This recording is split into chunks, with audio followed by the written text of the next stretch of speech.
Welcome to the Bookshop at the End of the Internet. This podcast is dedicated to helping book lovers discover new authors. Like all the best bookshops, this podcast is filled with all kinds of books and all kinds of authors.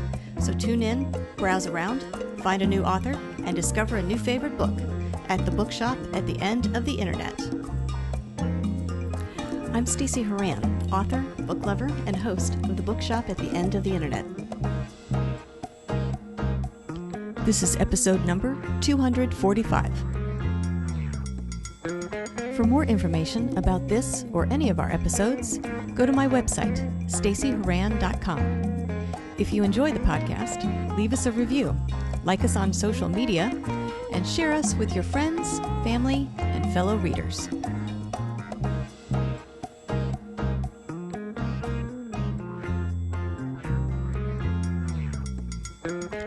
In today's episode of the Bookshop at the End of the Internet, I'm chatting with author Josh Mendoza about his debut novel, Shadow of the Eternal Watcher, a classic noir detective story that spirals into a sci-fi adventure / space opera.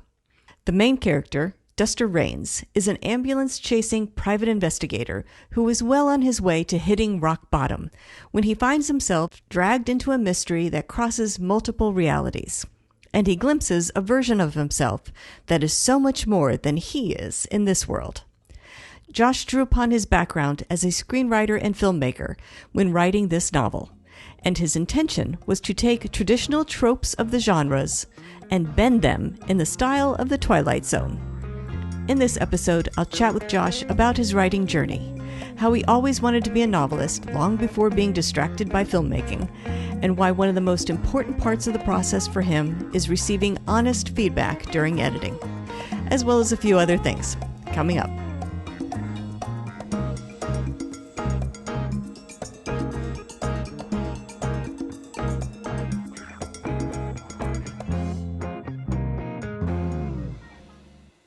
Josh Mendoza, thank you very much for joining me today on the podcast.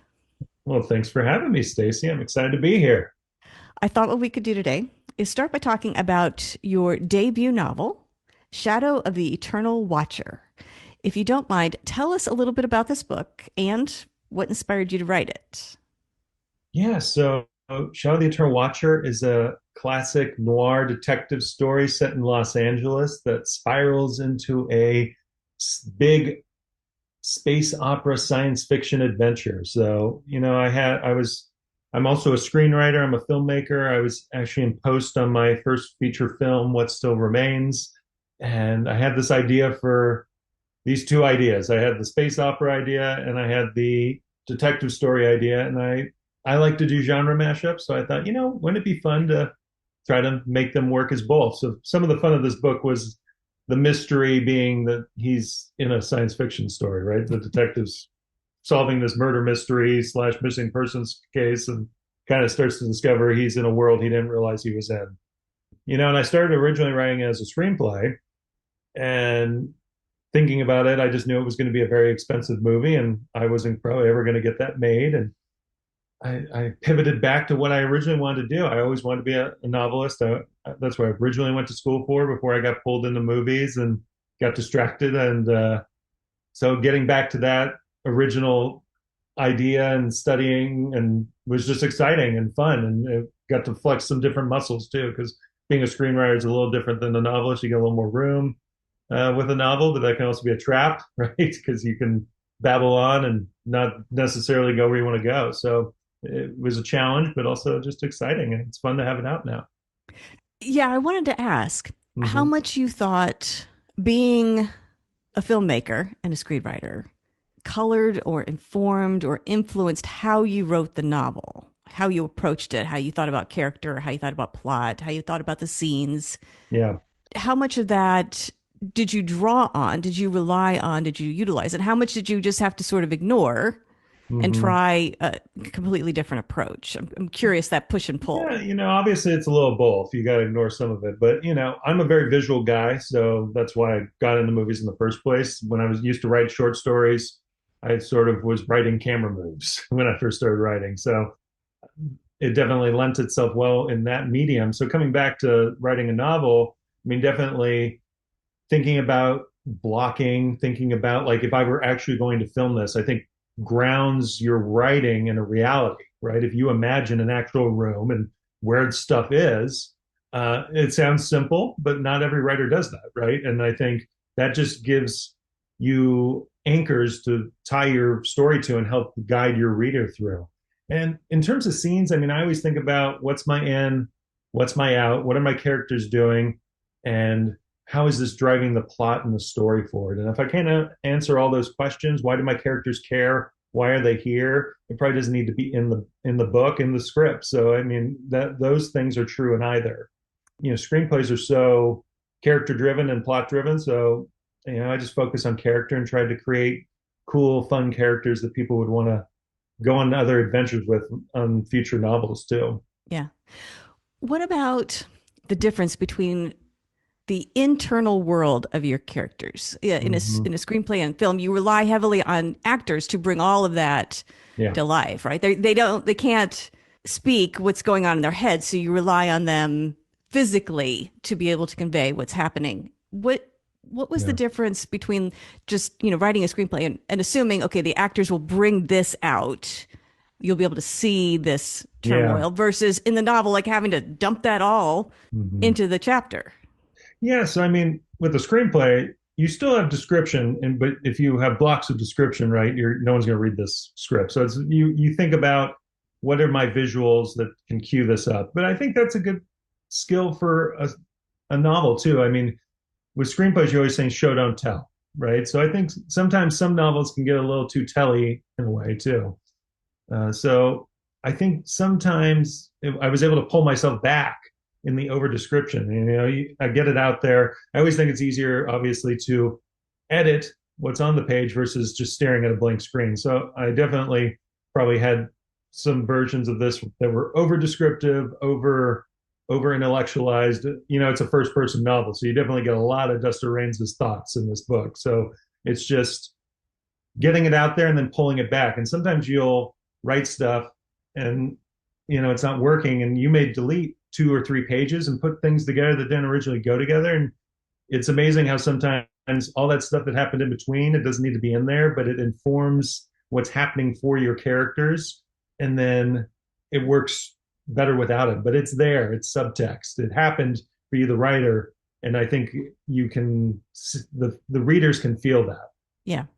Well, let's help our listeners out a bit, because you mentioned that this is sort of a mashup, Yeah. different genres, and people don't automatically assume detective noir pairs well with sci-fi space opera. So, can you, without giving away too many spoilers, can you give the listeners a little bit of an idea of what this plot line looks like, how these two things are woven Yeah. together? And then I want to talk about the main character, but let's talk about Definitely. that plot before. Well, the plot, I mean, we meet Dustin Raines down on his luck, just kind of the classic, almost stereotypical noir detective. He's a drunk loser who thinks he's hit rock bottom, and we come to find out that he can definitely fall further. And that's kind of the fun of the book, too. But, I think as a writer, I mean, I'm a huge cinephile, and I've always been a huge book lover. I'm both. So knowing all these stories, knowing all the tropes, and then getting to put them in. And sometimes people be like, "Oh, I've seen that before." But then, what's your different take on it? How do you break it? And how do you bend it? So in the sci-fi world, I mean, we've gotten pretty used to these multiverses now. They're kind of become ubiquitous. But for me, I was going back further. I was thinking more Twilight Zone. I was thinking what that kind of like step through this door and into another dimension and something crazy happens, right? So like more the surprise of it. So for me, it was like, all right, I'm going to do a multiverse thing, but in my multiverse, there's only seem to be two humanities that still survive, and there aren't a double of everyone. So where there are doubles, that's where magic can happen, and it definitely gets more into a magical realism, uh, fantasy sci-fi vibe than more of a technical sci-fi vibe, which is just more my inclinations and where I like to go too. So as Dustin Raines solves this mystery, these from the very get-go, you get clues as you go that there's science fiction, there's something else going on, and as we get into it, it becomes this multiversal story where he is actually one of these people that has a duplicate, and his duplicate, as is classic in a story, it happens to be more important than he is. But I think as a writer, for me, it was interesting to look at the character of Duster, who's at rock bottom, always thought he would be something else. I mean, he was a war hero. He was a decorated detective before he lost his job with the LAPD, and now he's this essentially an ambulance chaser PI, right?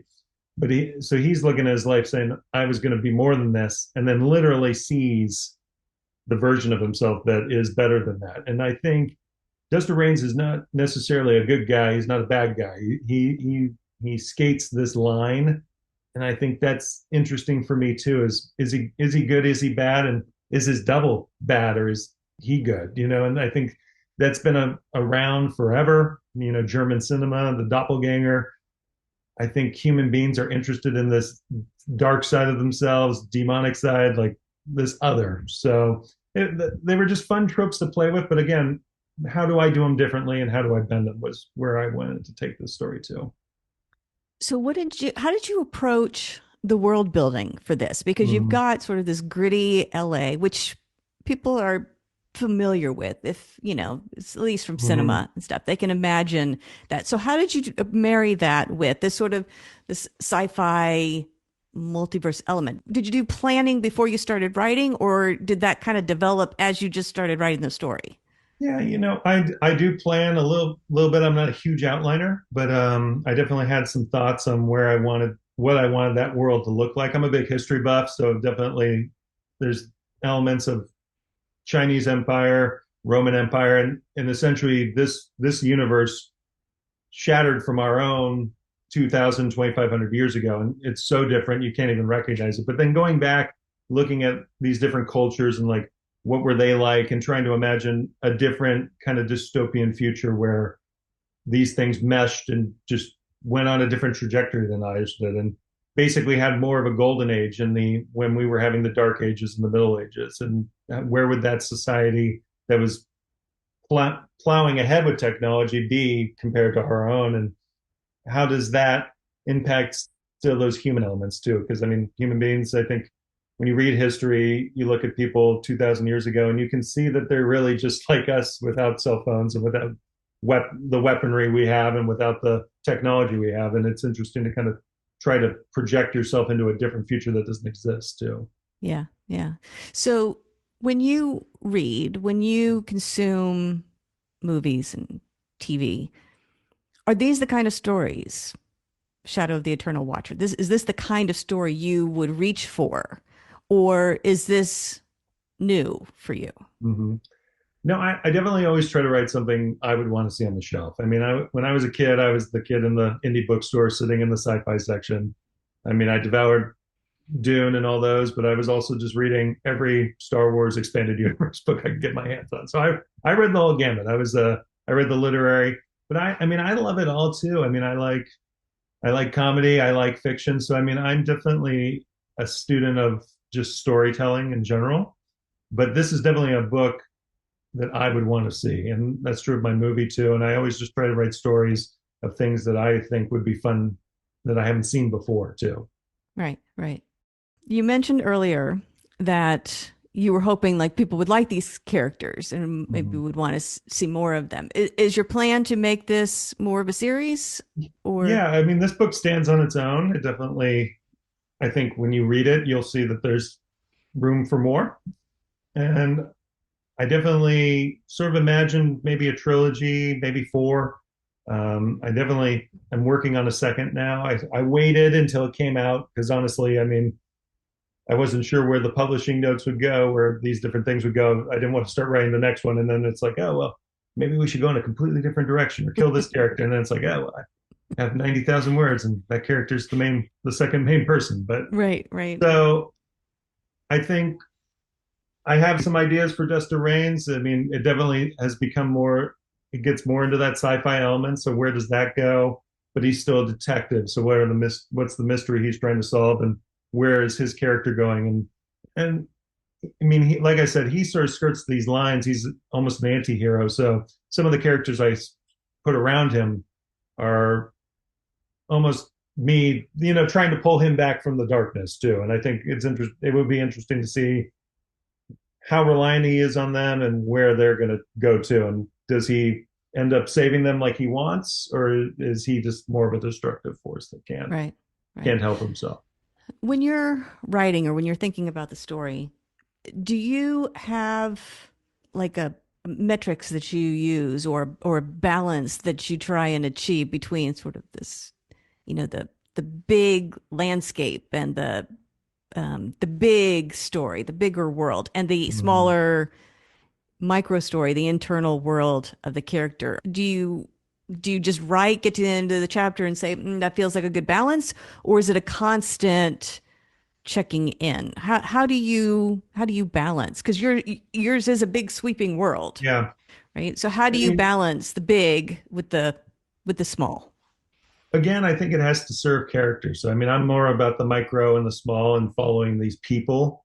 And then the world is interesting and fun and I don't want to say window dressing because it's more than that. It's almost its own character. But I'm not the kind of writer who's going to spend 50 pages talking about the cityscape and then be like, oh, and oh, by the way, here's the characters. They're doing something. Which, some people love those kinds of novels, and I can think of a few I've read that I like, but that's not me. I'm more interested in seeing these worlds through the character's eyes and how does that inform the narrative and the plot too, and what's happening. And I don't really like to cool my jets in stories, so I'm trying to always be moving forward and trying to drive it forward. So this story definitely is always on the move, and then the world around them is happening as they go. Yeah. How do you keep up the pace of the story? Because, like you said, there's this detective mystery, which is, they're designed to be sort of these thoughtful puzzles, Mm, right? And yet you've got the sci-fi element, which sort of lends itself to more of an action sort of feel or an yeah. adventure. Or so, how do you keep the plot going? How do you keep the reader turning the page? Yeah, I mean, there's definitely a lot of action. I mean, it definitely is an action story. But I think the more puzzly parts, I try to build suspense. It has a thriller vibe to it, where anytime he's in a situation, there's a ticking time bomb of something's coming, something's happening. I need to be. I'm on the. He's literally on the lam in this book, so he needs to like stay ahead of people, and I think that helps keep it moving. And when he does stand still, things tend to catch up with him. And he has a lot of internal demons too. That when things are not after him on the outside, his brain does plenty to him on the inside. So I think the character also lent itself to being able to drive forward. And there's a little bit of is what can you trust him? Is what's happening at all times happening, and can you believe his perspective of it? And I think that's interesting too. Yeah. Yeah. Is Duster Raines a character? I want to say, did you two questions really? Did you enjoy writing him, and is he someone you would like? Because you spend a Mm-hmm. lot of time with him, right? He has been in your head for a long time. So, did you enjoy writing him as a character? And then, is this someone you would want to spend time with? Yeah. I think it's interesting because I kind of almost, I'm not a great actor, but I work with actors. So I kind of almost think of it like that, where you're getting into their headspace. It's not what I would do. It's not who I am. It's who he is, and trying to think about what he would do. But at the same time, there was a give and take because I definitely think there were times where he went too far into that darkness I spoke of. And maybe when people read it, it was like, no, you lost me. I don't really like this guy anymore. Because I wanted him to be likable. I mean, that was the thing. Like, you can't just read a book and be like, man, that guy was terrible. It's like, why would you read it? So, I mean, he's charming and funny. And his ex-girlfriend, who's also his lawyer, is a predominant character in this book. And she's brilliant and interesting. And I think it's interesting too, because why is she with him? Right. And I think it obviously didn't work out. And I think a lot of us have those relationships where they didn't work out, but they could have been better. And you always like the what ifs of that. And that kind of ties into the theme of the book too. But I think it has to be believable that she would find him interesting too. Right. So like if he's just awful and she's great and it's like, oh yeah, we used to be together and that doesn't make any sense, then the world's not lived in and it's not real. And I think people can make mistakes in who they're with too. And again, that's an interesting character point too. So I mean, he was fun to write. I think he's funny and, just trying to make him, again, he's back and forth, he skirts, and he's kind of a wild card too. So sometimes he does things out of the blue that kind of blow things up too. And I think that's just interesting and fun. Yeah, yeah. Are there messages in the book that you want the readers to to see, or questions you want them to think about, takeaways Yeah. for the reader? And if there are, like, what would those be? And did you have those in mind when you started writing, or is it a case of you wrote it and you're like, oh, okay, that's what it's about? Yeah, all writing is rewriting. So a good writer goes back, or a great writer goes back and makes it seem like they had the plan the whole time, right? But you definitely have these ideas. And to me, it was originally about, I've sort of already spoken to it, but this fallen person, and can he be redeemed? And does he want, he doesn't necessarily want redemption. He wants peace, right? And he's always trying to atone for these sins. So I think it's a character study in what do we want and where do we want the world to be like for ourselves, and does that even matter? And like, could he have been happy if he'd just taken what he had and lived with it?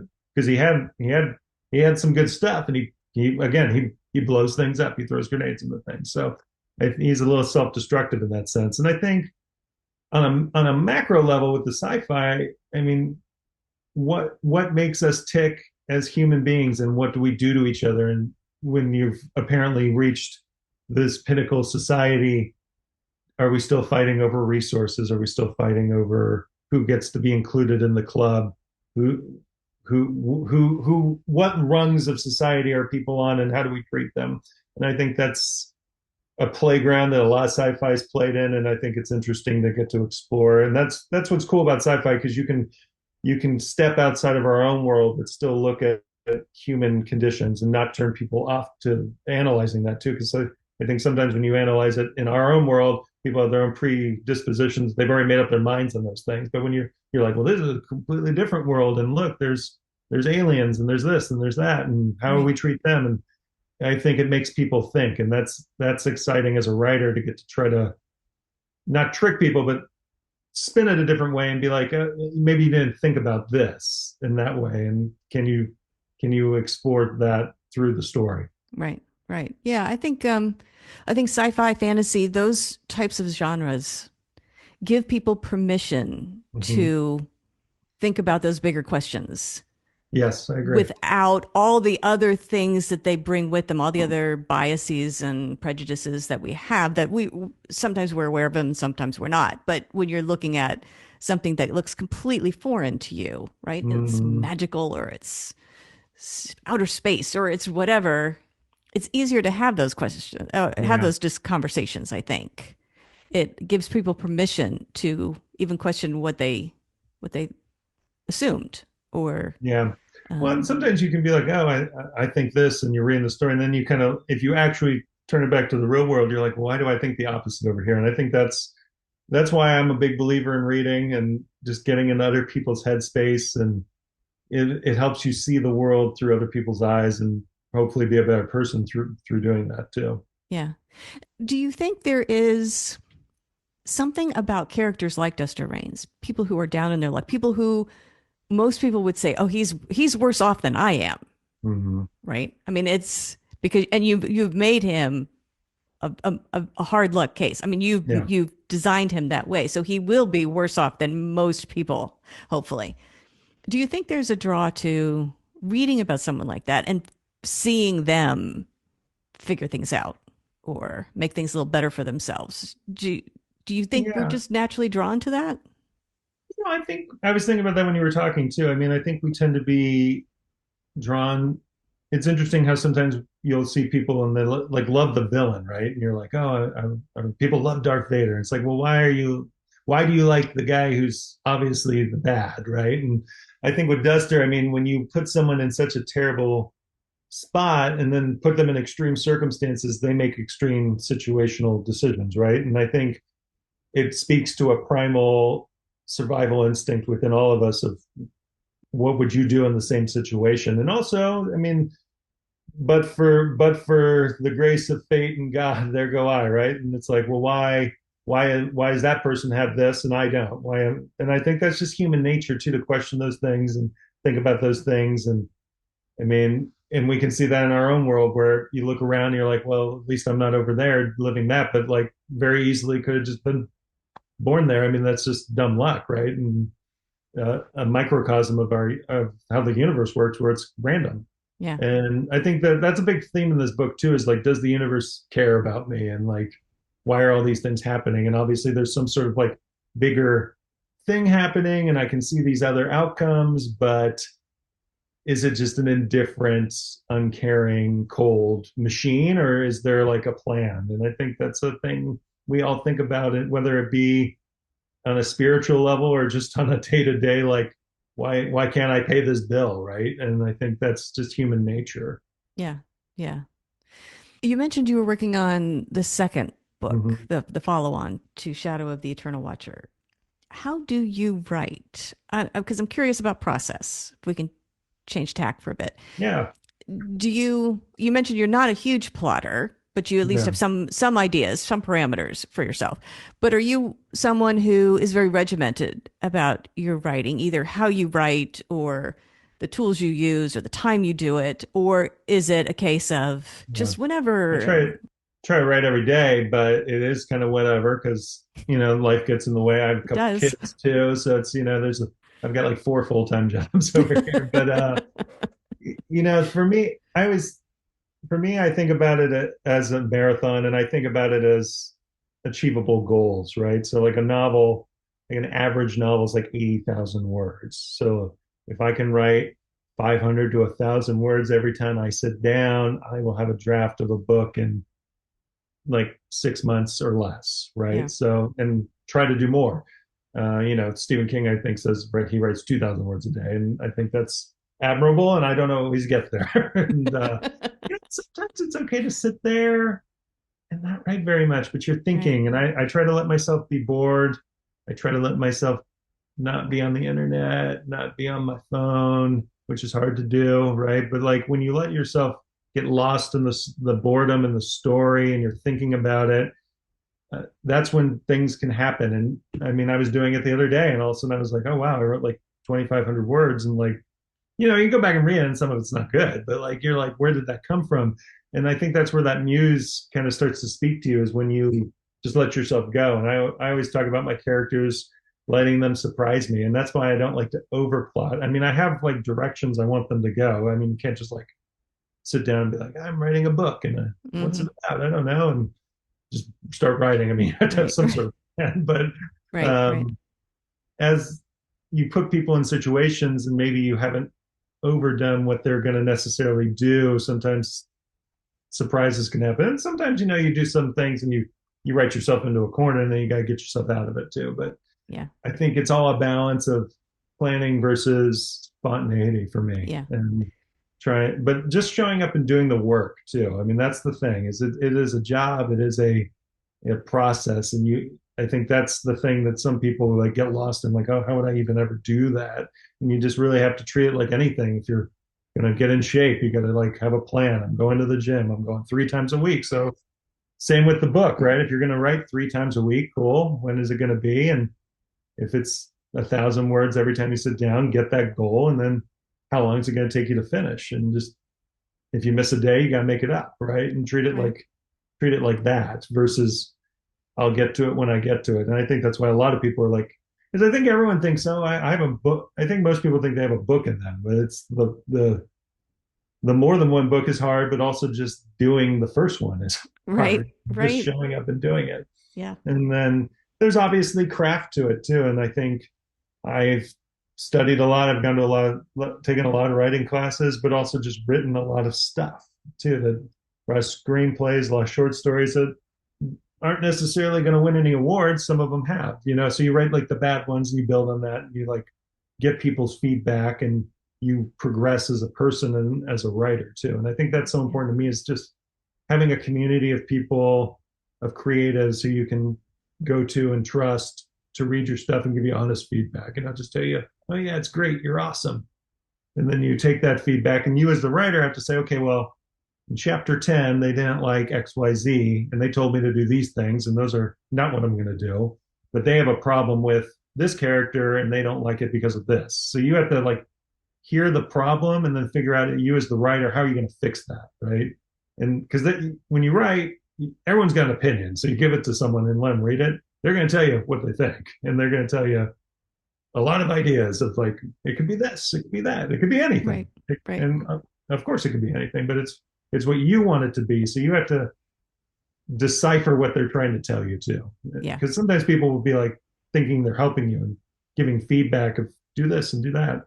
And you have to, as the writer, hear, okay, this is the problem though. So how am I Right. going to fix the problem? Right. Right. Yeah. And it may be a simple case of what you're trying to convey isn't coming through, Mm. which is why they're Yeah. And providing you with the sometimes that's comments. like, Yeah. So maybe you just haven't been clear in what your yeah. vision was.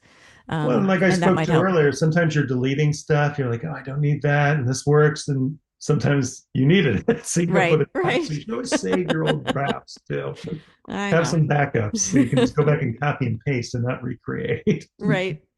Well, what do you find to be the hardest part for you for writing novels? And is it the same thing that you find difficult with any other type of writing, screenwriting or short stories or anything like that? Yeah. Well, you have to do it because you love it, honestly. I mean, Mm. like, because there's a lot of no's, there's a lot of criticism, and with screenplays too, you write these things and they get you in these rooms and you pitch the big executives or whoever, and then they're like, okay, well, call me when you're famous, or they don't say that, but that's the subtext. That's the writer in me. But it's like, in sometimes you'll sell something and it'll just sit on a shelf. So the cool thing about a book is, I mean, it's its own beast of getting it out too.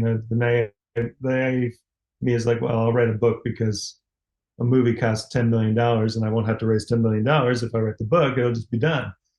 But there's a whole process to getting these things out, and books are still kind of an archaic, slow process of getting them out too, and it takes a while. So there has to be some patience, and you have to just keep slugging ahead. So that's my thing too, because inevitably too, I mean, now this book's out, or when my movie came out, I mean, people are always like, well, what else you got? What's next? And you're like, well, I just had the book come out. It's like been Right. out for like 10 seconds, but they want to know what else you got. So you got to have Right. other stuff too. And if you don't have other stuff, don't be discouraged. Just say, okay, well, I better write more stuff. Because I think too, sometimes it's easy to be like, this is my great idea. Like I had a script when I first started writing that I loved, and I still have that script, and I pitched that around, and it almost got made, but it's changed so many darn times in the last 20 years. And if I'd only ever focused on that script, I mean, you wouldn't be talking to me right now, right? But Right. it's okay to walk away from them, come back to them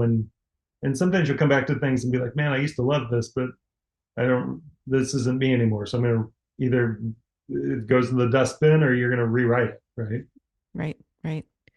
Well, it sounds like you're busy with your four Trying to jobs be. and your sequel. But if people want to keep up with you, learn more about you and the books, and look for the new release when it's available and the goings on, that sort of thing, Yeah. where can they go to find you and that information? Well, my website's probably the easiest, which is just my name, joshmendoza.com. You can catch some updates there, and there's links to my movie and to the book there. And, you can read the book wherever books are sold. So you can find that on Amazon, Barnes and Noble. You can go into your favorite indie bookstore and they can order it. So it's available. You just got to go ask for it. Shadow the Eternal Watcher. And in terms of keeping up with me, other than the website, I'm on Twitter, Instagram. It's not Twitter anymore. X, whatever we call it. Blue Sky. I'm on all those things, and I'm at Mendoza Strikes. Is where you can find me. Good.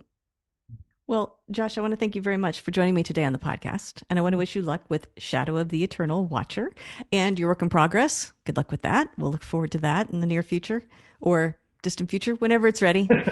So, congratulations on everything you've accomplished so far. Best of luck with the rest of your writing journey. Thank you, Stacey. I appreciate you having me on. It was fun. The Bookshop at the End of the Internet is a podcast dedicated to helping book lovers discover new authors.